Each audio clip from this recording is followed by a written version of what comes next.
कहते हैं महाराणा प्रताप ने सुबह सुबह जब युद्ध के लिए तैयार हो रहे थे तो सुबह जल्दी उठ गए थे। उस दिन उठ के वो सारे कैंप में मुख्य मुख्य सेनापतियों के पास गए। उन्होंने कहा कि आज हम भयंकर वाला युद्ध करेंगे, यदि किसी को डर लगता हो तो घर चला जाए, मैं नहीं रोकूंगा। किसी को लगता हो मौत है आज तो सामने, तो घर चला जाए। पर कोई कमांडर घर नहीं गया, सब कमांडर वहीं रहे। तो ठीक है, तो नहा धो के तैयार हो जाओ और चलते हैं, फिर केसरिया पहन लिया जाए। ऐसे बड़े जो युद्ध होते केसरिया साफा बांधते, केसरिया अपने आप में ब्रेवरी का प्रतीक है। तो शंकरदास जब अपनी वो पगड़ी बांध रहे थे तो कहते हैं पगड़ी बार बार गिर जाती। वो सॉरी, कांच जो शीशा सामने मिरर जो था, वो मिरर में देख के तो बांधेंगे पगड़ी, वो मिरर गिर जाता, हवा चल रही थी तेज। शंकरदास वापस उसको रखते, वापस गिर जाता वापस।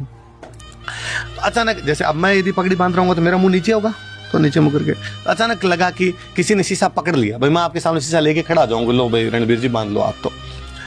तो उसे लगा हो सकता है मेरा कोई सोल्जर और जिसने पकड़ लिया। तो उसने पगड़ी ढंग से बांधने के बाद देखा तो सामने महाराणा प्रताप मिरर लेके खड़े थे।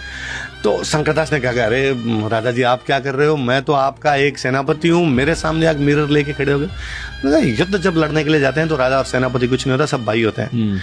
और तुम यार युद्ध लड़ने के लिए जा रहे हो, तुम्हारे लिए मैं शीशा नहीं उठाऊंगा तो कौन उठाएगा। तो शंकरदास के वर्ड्स है, यदि आज राणा ने मेरे माथे पर पगड़ी बंधवाने के लिए मिरर धारण किया है, मैं वचन देता हूं तुम्हें थोड़ी देर बाद में ये मेरा माथा आपके चरणों के अंदर झुका दूंगा, मैं ये मेरा माथा आपके चरणों में चढ़ा दूंगा।